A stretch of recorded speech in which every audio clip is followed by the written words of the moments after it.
Hi everyone, India में एक average software engineer की salary is around 15 lakh to 20 lakh per year. Amazing, right? But there is a hidden reality and that is कि India में every year around 15 lakh engineering students graduate होते हैं, but उनमें से less than 5% of the students well paid software engineers बन पाते. बाकी सारे students mass recruiters, low paying roles या फिर किसी दूसरी फील्ड में ही शिफ्ट हो जाते हैं. एंड इसका रीजन ये नहीं है कि वो कम हार्ड वर्किंग थे या फिर उन्होंने कम मेहनत करी. इसका रीजन सिंपल सा ही है, एंड दैट इज कि उन्होंने अपनी कॉलेज जर्नी में एक गलत रोड मैप फॉलो किया है और गेटिंग द प्लेस. वो रैंडम डीएस के क्वेश्चन सॉल्व कर रहे थे, एंडलेस ट्यूटोरियल्स देख रहे थे एंड प्रोजेक्ट्स भी कॉपी पेस्ट करके ही बना रहे थे. एंड इसी की वजह से उन्हें फाइनली रिजल्ट्स नहीं मिलते. एंड 2026 में तो चीजें और मुश्किल हो गई हैं because AI is here. AI पर सारा कोड लिख पा रहा है, कंपनीज काफी कम फ्रेशर्स हायर कर रही हैं, एंड इन सब की वजह से कंपटीशन काफी ज्यादा टफ हो चुका है. So now the main question is कि इतने हार्ड कंपटीशन में, इतने टफ कंपटीशन में आप स्टैंड आउट कैसे कर पाओ? How you will be able to go from beginner to landing a good software engineering job in India. Hi everyone, I am Arshit Rehan and I am working at Atlassian as software engineer. And इसी के साथ साथ मैं Atlassian में freshers hiring के अंदर भी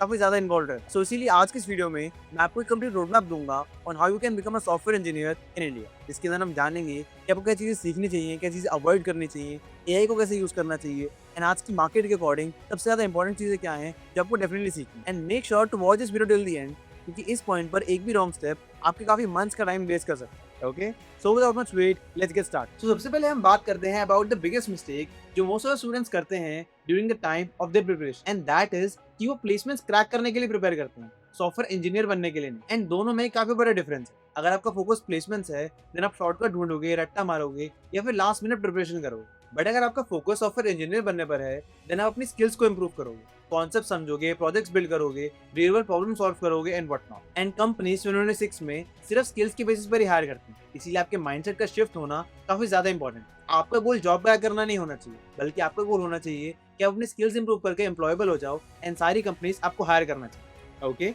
now let's move on to the next confusion, and that is कि भैया हमें करना क्या चाहिए? डीएस से करें, वेब डेवलपमेंट करें, एआई देखें या फिर सब कुछ ही करें? एंड इसी चीज में more than 80% of students stuck हो जाते हैं. उन्हें समझ ही नहीं आता कि उन्हें कौन सा पाथ फॉलो करना है, जिसकी वजह से वो सब कुछ थोड़ा थोड़ा ट्राई करते हैं बट एक्चुअली में किसी में भी स्ट्रॉन्ग फाउंडेशन बिल्ड ही नहीं कर पाते. बट 2026 के लिए जो मैं आपको बेस्ट पाथ रेकमेंड करूंगा that would be strong DSA plus 2 full stack projects with AI. And मैं ये दोनों चीजें इसलिए रेकमेंड कर रहा हूँ क्योंकि सबसे ज्यादा अपॉर्चुनिटीज भी इनमें ही है. Startups and product based companies दोनों में ही काफी ज्यादा डिमांड है इनकी. आप जल्दी जॉब रेडी बन जाते हो, एआई ऐड करने से आपके पास फ्यूचर प्रूफ स्किल्स भी होते हैं, एंड इन दोनों के कॉम्बिनेशन से आपका रिज्यूमे ऑलमोस्ट हर बार शॉर्टलिस्ट हो ही जाएगा. ओके, सो एक बार अगर आपको समझ में आ गया कि आपको कौन सा पाथ फॉलो करना है देन आपकी डायरेक्शन काफी क्लियर हो जाए. एंड अब बात करते हैं कि आपको उस पर्टिकुलर डायरेक्शन को फॉलो कैसे करना है. इस डायरेक्शन को फॉलो करने के लिए सबसे पहला फेज होगा फाउंडेशन, जिसके अंदर आप सबसे पहले एक लैंग्वेज चूज करोगे.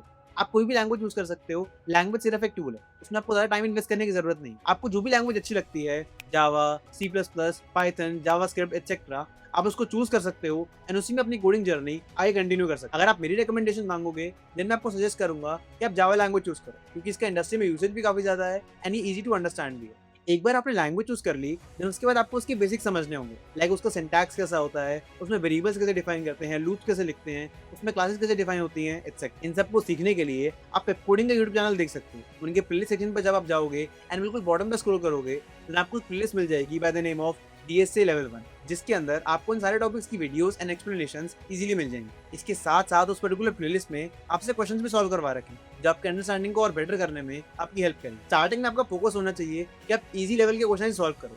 स्टार्टिंग में आपको मीडियम या हार्ड लेवल के क्वेश्चन सॉल्व नहीं करने, क्योंकि उससे आपका कॉन्फिडेंस ब्रेक हो जाए. आपको इजी लेवल के क्वेश्चन ही सॉल्व करने हैं ताकि आपका कॉन्फिडेंस भी बढ़ता रहे एंड आपका इस पर्टिकुलर फील्ड में इंटरेस्ट भी बना. ये था बेसिक फाउंडेशन.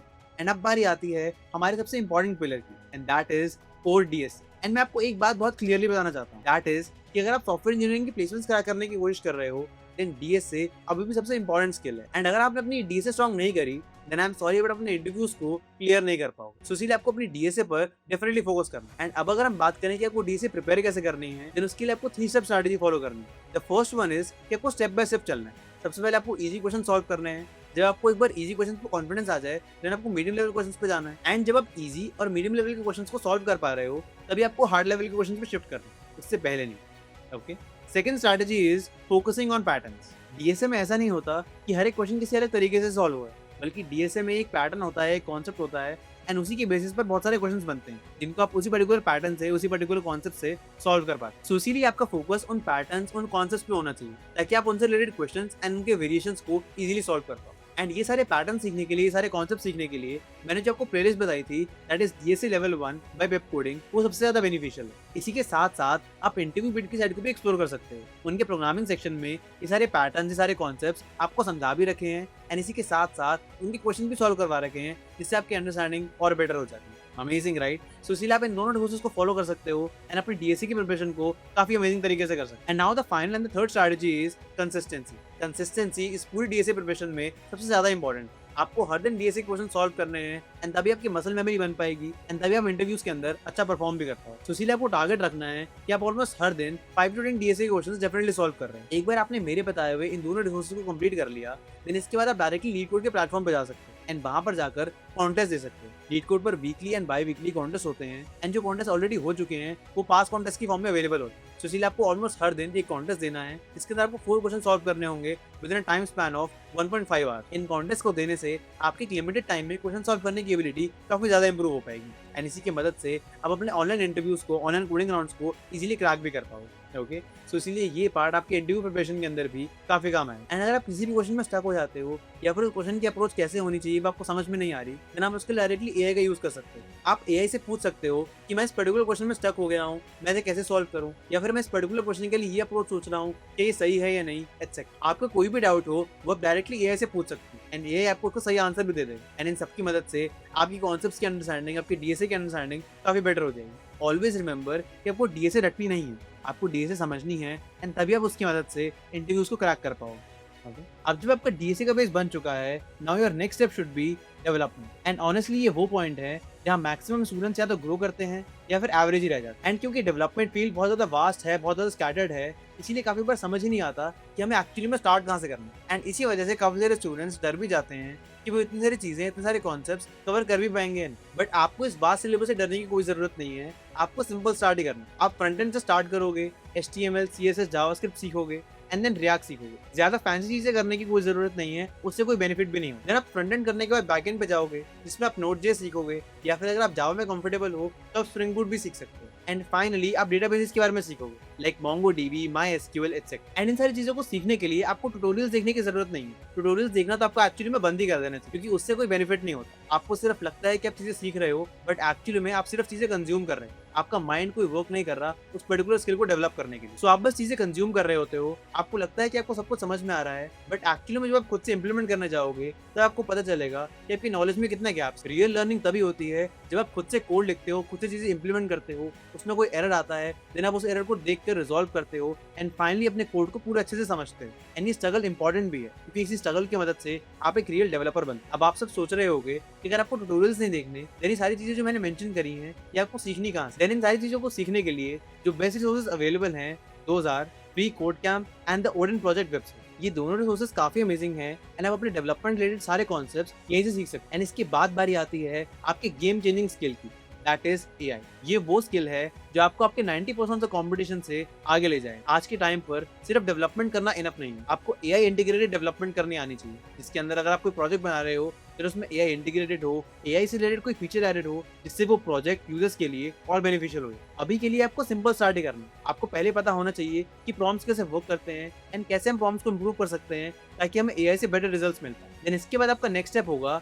AI APIs को यूज करना, like OpenAI API, Gemini APIs, Hugging Face APIs। इन सबको आप कैसे यूज कर सकते हो, कैसे अपने प्रोजेक्ट के अंदर इंटीग्रेट कर सकते हो, ये आपको सीखना। क्योंकि अभी के लिए अगर आप इतना भी सीख गए, देन आप AI को अपने प्रोजेक्ट के अंदर इंटीग्रेट कर पाओगे एंड उससे रिलेटेड काफी अमेजिंग फीचर्स को डेवलप कर पाओ। सो अब हमने डेवलपमेंट की नॉलेज ले ली है एंड अब बारी है इस नॉलेज को प्रैक्टिकल में बदलने की, व्हिच मींस प्रोजेक्ट्स बनाने। And let me tell you कि अगर आपके रिज्यूमे के अंदर स्ट्रॉन्ग प्रोजेक्ट्स एडेड नहीं है, अगर आप अपनी कॉलेज लाइफ में स्ट्रॉन्ग प्रोजेक्ट्स नहीं बना रखे हैं, देन आपके रिज्यूमे की सिलेक्शन के चांसेस काफी कम। आपको कम से कम 2 to 3 स्ट्रॉन्ग प्रोजेक्ट्स डेफिनेटली चाहिए जिनको आप अपने रिज्यूमे के अंदर ऐड कर सको एंड उसकी मदद से अपने रिज्यूमे की वेटेज को बढ़ा सको। बट यहाँ भी काफी सारे स्टूडेंट्स गलती करते हैं एंड दैट इज कि स्ट्रॉन्ग प्रोजेक्ट्स बनाने के चक्कर में वो किसी और का प्रोजेक्ट कॉपी कर लेते हैं एंड उसे अपने रिज्यूमे के अंदर ऐड कर लेते हैं। अब इससे शायद उनका रिज्यूमे शॉर्टलिस्ट हो जाए, बट आगे चलकर जब वो इंटरव्यूज में अपीयर होंगे एंड वहां पर उनसे उन प्रोजेक्ट्स से रिलेटेड क्वेश्चन पूछे जाएंगे, देन उन क्वेश्चंस को डेफिनेटली आंसर नहीं कर पाएंगे, क्योंकि काफी इन डेप्थ क्वेश्चंस होते हैं एंड अगर आपने वो प्रोजेक्ट खुद से नहीं बना रखा है, देन उन सारे क्वेश्चंस का आंसर करना काफी मुश्किल हो जाता है। एंड इंटरव्यूज भी काफी एक्सपीरियंस होते हैं, उन्हें एक्जैक्टली समझ में आ जाता है कि किसने प्रोजेक्ट खुद से बनाया है एंड किसने प्रोजेक्ट कॉपी करा है एंड इसी की वजह से आप उस पर्टिकुलर इंटरव्यू में डेफिनेटली रिजेक्ट हो जाओगे। सो इसीलिए आपको अपने प्रोजेक्ट्स कॉपी तो बिल्कुल भी नहीं करना, आपको प्रोजेक्ट्स खुद से ही बनाने हैं एंड प्रोजेक्ट्स बनाने के लिए आपको पहले प्रॉब्लम स्टेटमेंट ढूंढनी पड़ेगी जिसको आप या फिर आपका कोई फ्रेंड या फिर कोई और कम्युनिटी एक्चुअली में फेस कर रही है एंड उसी पर्टिकुलर प्रॉब्लम को सॉल्व करते हुए आपको अपना प्रोजेक्ट बनाना है जिससे आपका प्रोजेक्ट काफी इंपैक्टफुल भी दिख सके। एंड फाइनली अपने प्रोजेक्ट्स को डिफरेंशिएट करने के लिए, अपने प्रोजेक्ट को स्टैंड आउट करने के लिए आप अपने प्रोजेक्ट्स के अंदर एआई भी इंटीग्रेट कर सकते हैं। फॉर एग्जांपल, अगर आपको ई कॉमर्स ऐप बना रहे हो या फिर कोई डिफरेंट टूल बना रहे हो तो उसके अंदर आप एआई इंटीग्रेट कर रिकमेंडेशंस एंड सजेशंस को एज अ फीचर इंट्रोड्यूस कर सकते हैं। Interesting right? अगर आपको ऐसे ही एआई रिलेटेड प्रोजेक्ट्स के बारे में जानना है तो उसके लिए मैंने एक डिटेल वीडियो बना रखी है, इसका आई लिंक आपको ऊपर मिल जाए, आप उसे डेफिनेटली चेकआउट कर सकते हो एंड एआई से रिलेटेड हम कौन से प्रोजेक्ट्स बना सकते हैं उन्हें समझ सकते हैं।